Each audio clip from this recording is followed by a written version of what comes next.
હું છું આરતી। હાલ એક મહત્વના સમાચાર સામે નજર કરીશું।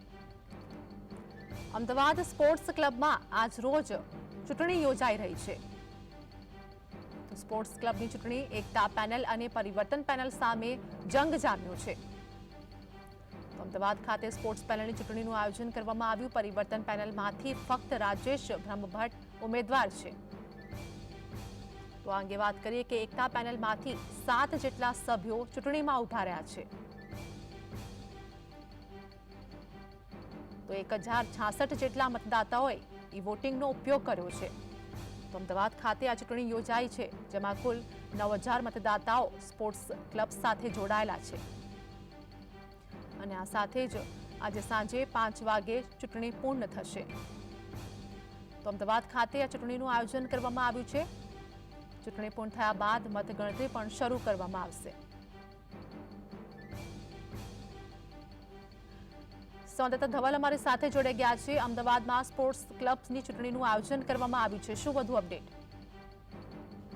વાત કરવામાં આવે તો આશરે 8 વર્ષ બાદ આજ રોજ જે સ્પોર્ટ્સ ક્લબ આવેલો છે તેની ચૂંટણી યોજાવા જઈ રહી છે અને બે જે પેનલો છે તે પેનલો સામે જંગ જામેલો જોવા મળી રહ્યો છે। એક તો પરિવર્તન પેનલ છે અને બીજી એકતા પેનલ છે। પરિવર્તન પેનલમાંથી રાજેશ બ્રહ્મભટ્ટ અને એકતા પેનલમાંથી જે પટેલ સમાજના લોકો છે અને જૈન સમાજના લોકો છે તે લોકો ઉભા રહેલા જોવા મળી રહ્યા છે।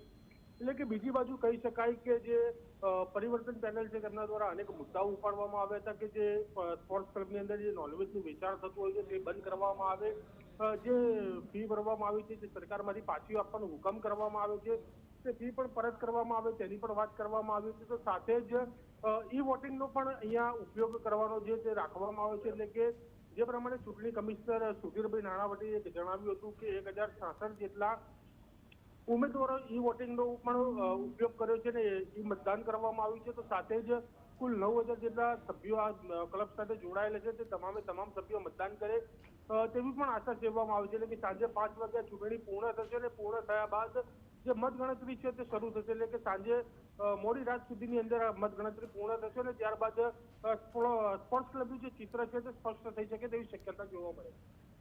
જી ધવલ, સમગ્ર માહિતી બદલ આપનો આભાર।